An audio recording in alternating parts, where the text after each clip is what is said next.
Hello students, let's begin today's lesson from 4th standard English.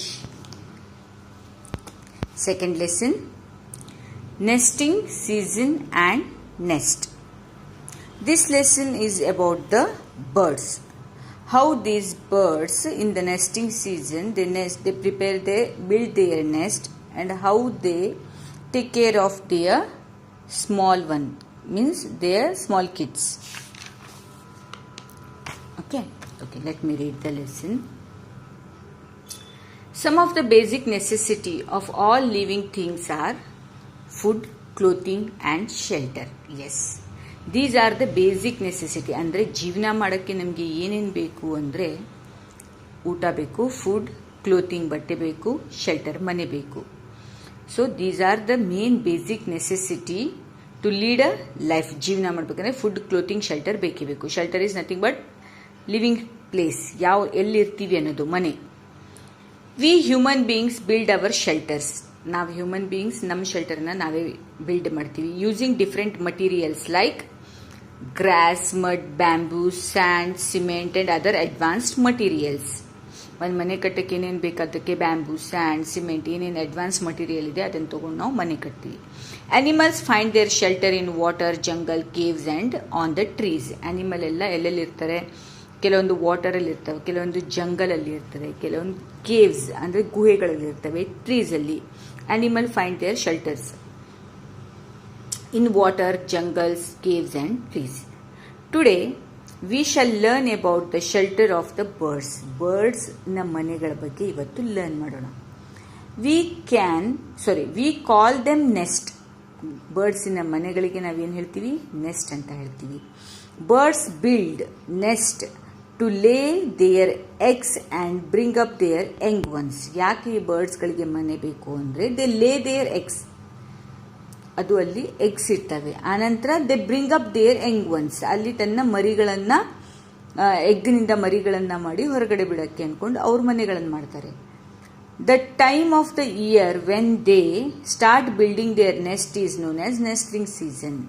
ಯಾವುದಕ್ಕೆ ಟೈಮಿಗೆ ಅವ್ರ ಮನೆ ಸ್ಟಾರ್ಟ್ ಮಾಡ್ತಾರೆ ಆ ಇದಕ್ಕೆ ನಾವೇನು ಹೇಳ್ತೀವಿ? ನೆಸ್ಟ್ಲಿಂಗ್ ಸೀಸನ್ ಅಂತ ಹೇಳ್ತೀವಿ. Birds use the variety of materials to build their nest. ಹೇಗೆ ನಾವು ನಮ್ಮ ಮನೆ ಮಾಡೋಕ್ಕೆ ವೆರೈಟಿ ಆಫ್ ಮಟೀರಿಯಲ್ಸ್ ಯೂಸ್ ಮಾಡ್ತೀವಲ್ಲ, ಬ್ಯಾಂಬೂ, ಸಿಮೆಂಟ್, ಸ್ಯಾಂಡ್ ಎಕ್ಸೆಟ್ರಾ, ಅದೇ ರೀತಿಯಲ್ಲಿ this birds also uses variety of materials. Which are those variety of materials?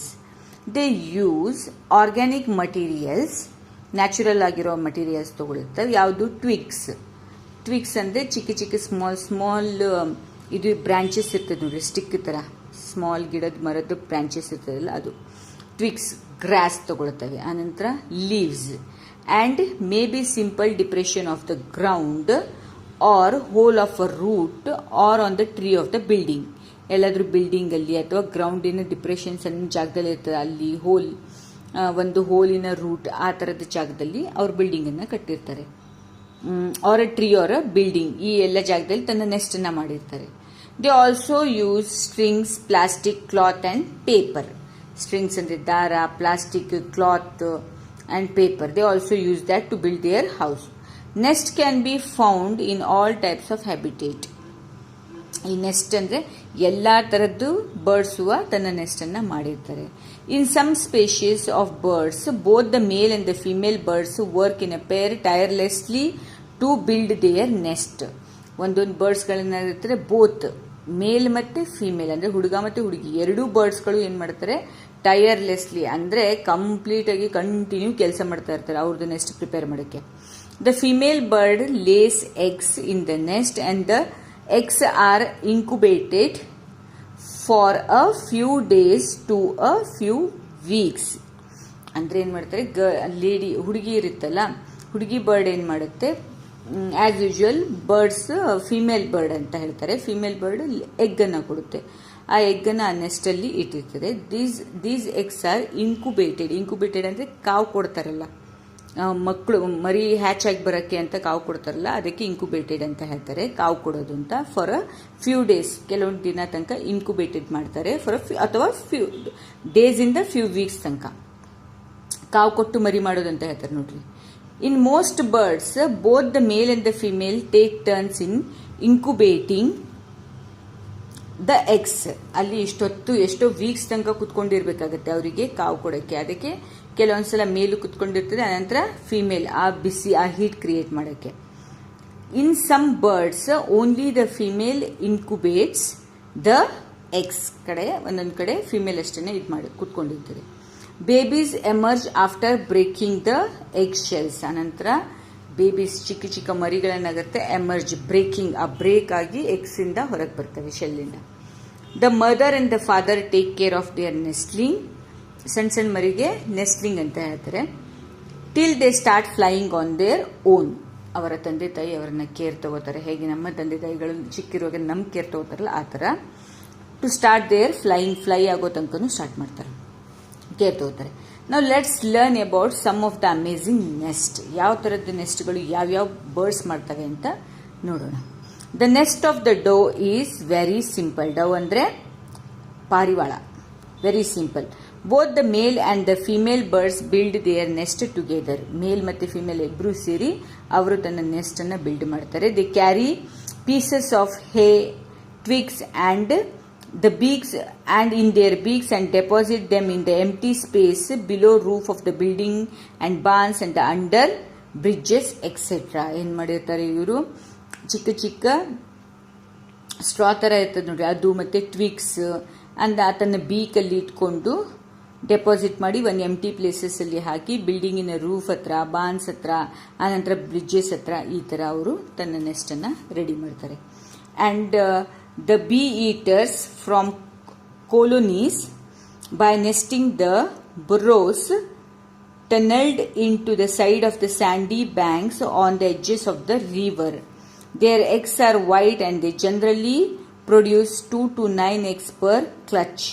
The bee eaters predominantly eat flying insects, especially bees and the wasps, and which are caught by the air. ಈ ಥರದ್ದು B eaters. ಇದು and ಏರಿಯಾದಲ್ಲಿ, bank of the sand ಏರಿಯಾದಲ್ಲಿ ತನ್ನೊಂದು hole ಥರ ಮಾಡಿಕೊಂಡು ಅದ್ರ ಮನೆ ಮಾಡಿರ್ತದೆ. ಈಗ ನಿಮ್ಗೆ ಎಲ್ಲಿ ಕಾಣಿಸುತ್ತೆ ನೋಡ್ರಿ, bee eaters. These are the pictures of bee eaters. So the next bird is the Asian swiftlet makes an amazing nest. This is a Asian swiftlet bird which makes an amazing nest. It forms the cup-shaped nest from its saliva. Saliva ಅಂದ್ರೆ ಉಗುಳು, ಲಾಲಾರಸ ಅಂತ ಹೇಳ್ತಾರಲ್ಲ ಬಾಯಿಂದ ಬರೋದು, ಅದರಿಂದ ಅದು ತನ್ನ next ಅನ್ನ prepare ಮಾಡುತ್ತೆ. It finds the shelter spot usually on the walls of the caves. Caves ಅಂದ್ರೆ ಗುಹೆಗಳ ವಾಲ್ ಅಲ್ಲಿ ತನ್ನ ನೆಸ್ಟ್ ಅನ್ನ ಮಾಡುತ್ತದೆ. ಯಾವ ರೀತಿಯಲ್ಲಿ ಮಾಡುತ್ತೆ ಅಂದ್ರೆ, they are quite high up and spit repeatedly 1000 times on it. ಏನು ಮಾಡುತ್ತೆ, ಹೈ ಆಗಿರೋ ಕೇವ್ಸ್ನ ವಾಲ್ಸ್ ಮೇಲೆ ಮಾಡುತ್ತೆ. ಇಟ್ ಸ್ಪಿಟ್ ಅಂದರೆ ಉಗುಳುತ್ತೆ. ಎಷ್ಟು ಸಲ 1000 times ಅಷ್ಟು ಉಗುಳ್ತಾನೆ ಇದ್ದು, ದೆನ್ ಯಾವಾಗ ಅದರ ಉಗುಳು ಹಾಡಾಗತ್ತಲ್ಲ, ದಪ್ಪ ಥರ ಅಂತ ಹಾಡ್ ಅಂದರೆ ಒಣಗುತ್ತಲ್ಲ, ಅದು ಇಟ್ ಫಾರ್ಮ್ ಅ ನೆಸ್ಟ್. ಅದರಿಂದ ಒಂದು ನೆಸ್ಟ್ ಆಗುತ್ತೆ ಅಂದ್ಕೊಂಡು ಈ ಥರ ಇದು ಪ್ರಿಪೇರ್ ಮಾಡುತ್ತೆ. ಸೊ ಏಷ್ಯನ್ ಸ್ವಿಫ್ಟ್ ಬರ್ಡ್ ಈ ಥರ ಇರುತ್ತೆ ನೋಡ್ರಿ, ಅದರ ನೆಸ್ಟ್. ಆ ಸ್ಪ್ಲಿಟ್ ಇಂದ ಉಗುಳಿ ಹಾರ್ಡ್ ಕೂಡಲೇ ಅದರದ್ದು ನೆಸ್ಟ್ ರೆಡಿ ಆಗುತ್ತೆ. So next look at the nest of the tailor bird. The word itself, the tailor bird ಅಂದ್ರೆ ಟೇಲರ್ ತರ ಹೆಣ್ದು ಸ್ಟಿಚ್ ಮಾಡಿ ಅದರ ನೆಸ್ಟ್ ರೆಡಿ ಮಾಡುತ್ತೆ ಅಂತ. Wow, it's wonderful. The tailor bird sews its own nest ಅಂದ್ರೆ ಹೊಲಿಯುತ್ತೆ, ತನ್ನ ಓನ್ ನೆಸ್ಟ್ ಅನ್ನು ಹೊಲಿಯುತ್ತೆ. It takes some large leaves and pokes holes through them. Large leaves ತಗೊಂಡು ಅದನ್ನ ಹೀಗೆ ಹೆಣ್ದು ಪೋಕ್ ಮಾಡ್ಕೊಂಡು ಆ ಲೀವ್ಸ್ ಇಂದ ರೆಡಿ ಮಾಡುತ್ತೆ. Then using the beak as a needle, ತನ್ನ ಬೀಕ್ ಅಂದ್ರೆ ತನ್ನ ಚೊಂಚಿನ ನೀಡಲ್ ತರ ಮಾಡಿ, ಸೂಜಿ ತರ ಮಾಡಿ, and some vines of the threads. Vines ಅಂದ್ರೆ ಬಳ್ಳಿಗಳು, ಆ ಬಳ್ಳಿಗಳನ್ನ ಥ್ರೆಡ್ ತರ ಯೂಸ್ ಮಾಡುತ್ತೆ, ದಾರದ ತರ. And sews the leaves together to form a lovely home. ಈ ತರ ಸ್ಟಿಚ್ ಮಾಡಿ ತನ್ನ ಲವ್ಲಿ ಹೋಮ್ ಅನ್ನ ರೆಡಿ ಮಾಡುತ್ತೆ. ನೋಡ್ರಿ, ಟೇಲರ್ ಬರ್ಡಿನ ನೆಸ್ಟ್ ಸ್ಟಿಚ್ ಮಾಡಿ ರೆಡಿ ಆಗಿತ್ತು. So next comes the male of a baya weaver. makes the nest. The nest is woven with the long strips of the paddy leaves. Long strips ಅಂದ್ರೆ ಭತ್ತದ paddy leaves ಇಂದ ಇರ್ತದಲ್ಲ ಅದರಿಂದ ಅದನ್ನ ಓ ಮಾಡುತ್ತೆ ಅಂದ್ರೆ ಸ್ಟಿಚ್ ಮಾಡುತ್ತೆ. Rough grasses and the long strips from the palm fronds ಅಂದ್ರೆ ಗರಿಗಳ ತಗೊಂಡು ಅದರಿಂದ. This birds use the strong beaks to the strips and collect the strands ಅಂದ್ರೆ ಸ್ಟ್ರಾಂಡ್ಸ್ ಅಂದ್ರೆ ಕಾಟನ್ ಅದನ್ನೆಲ್ಲ ಕಲೆಕ್ಟ್ ಮಾಡಿಕೊಂಡು weave the knot and while building the nest. The nest are often built suspended from the palm tree or the thorny tree. ಅಂದ್ರೆ ದೊಡ್ಡ ದೊಡ್ಡ ಉದ್ದ trees ಇರ್ತದೆ ನೋಡಿ. ಪಾಮ್ ಟ್ರೀ ಅಂದ್ರೆ ಥಾರ್ನಿ ಟ್ರೀ ಅಂದ್ರೆ ಮುಳ್ಳಿರುವಂತ tree. Hanging over the water body such as the river. ಅಲ್ಲಿ ರಿವರ್ ಕಡೆ ಹ್ಯಾಂಗ್ ಮಾಡ್ಕೊಂಡು ಈ ತರ ಉದ್ದುದ್ದ ಟ್ರೀಗಳಲ್ಲಿ ತನ್ನ ನೆಸ್ಟ್ ಅನ್ನ ರೆಡಿ ಮಾಡುತ್ತೆ. This helps to protect the nest from the predators. ಬೇರೆ ಅನಿಮಲ್ಸ್ ಯಾವುದು ಬಂದು ಈ ನೆಸ್ಟ್ ಅನ್ನ ಹಾಳು ಮಾಡಬಾರ್ದು, ತನ್ನ ಎಗ್ಸ್ ಯಾರು ತಿನ್ನಬಾರ್ದು ಅಂತ ಈ ತರ ಮೇಲೆ ದೊಡ್ಡ ದೊಡ್ಡ ಟ್ರೀ ಮೇಲೆ ಹ್ಯಾಂಗಿಂಗ್ ತರ ಮಾಡಿ ಪ್ರಿಪೇರ್ ಮಾಡುತ್ತೆ. Next, look at the nest of the horned coots of the South America. They build their nest on the top of the stone tower in the middle of the lake. ಲೇಕಿನಲ್ಲಿ ಒಂದು stone tower ತರ ready ಮಾಡಿ ಕೆಳಗೆ ಒಂದು 4 metre ಅಷ್ಟು ready ಮಾಡಿ ಮೇಲೆ 1 metre ತರ ready ಮಾಡಿ ಅದರದ ಪೆಬಲ್ಸ್ ಇಂದ ಅಂದ್ರೆ ನೋಡೋಣ ಇಲ್ಲಿ middle of the lake they first build the stone tower with the pebbles and the stone. ಸಣ್ಣ ಸಣ್ಣ ಕಲ್ಲುಗಳನ್ನೆಲ್ಲ ಹಾಕಿ ಸ್ಟೋನ್ಗಳನ್ನ ಹಾಕಿ ಟವರ್ ತರ ರೆಡಿ ಮಾಡ್ತಾರೆ ಮೇಲ್ ತರ. Such that tower is above the water surface ಮೇಲಿರ್ತದೆ. ಫಾರ್ಮಿಂಗ್ ಆರ್ಟಿಫಿಷಿಯಲ್ ಐಲ್ಯಾಂಡ್ ಅಂದ್ರೆ ಎಲ್ಲ ವಾಟರ್ ಇದ್ದು ಕೆಳಗೊಂದು ಮಧ್ಯದಲ್ಲಿ ಒಂದು ಜಾಗ ಇರ್ತಾರೆ, ಐಲ್ಯಾಂಡ್ ಹೇಳ್ತೀವಲ್ಲ ಆ ತರ. This island is then covered with the green vegetation. ಅದಕ್ಕೆ ಬೇಕಾಗಿರೋ ಗ್ರೀನ್ ವೆಜಿಟೇಷನ್ ಎಲ್ಲ ರೆಡಿ ಮಾಡಿ. The pebble tower can be as much as 4 meters at the base and 1 meter in the height. 4 meter base ಇರ್ತದೆ, 1 meter height ಅಲ್ಲಿ ಇರುತ್ತೆ. They refurbish their nest year after year in the new green vegetation. Refurbish ಅಂದ್ರೆ ಹಾಗಾಗಿ changes ಮಾಡ್ತಾ ಇರ್ತಾರೆ, ಅವರ next ಅಲ್ಲಿ changes ಮಾಡ್ತಾ ಇರ್ತಾರೆ, ಇಂಪ್ರೂವ್ ಮಾಡ್ತಾ ಇರ್ತಾರೆ. ವರ್ಷಕ್ಕೆ ಅದೇ ನೆಸ್ಟ್ ಅಲ್ಲಿ ಇರಲ್ಲ ಅಂತ ಚೇಂಜಸ್ ಮಾಡ್ತಾ ಇರ್ತಾರೆ.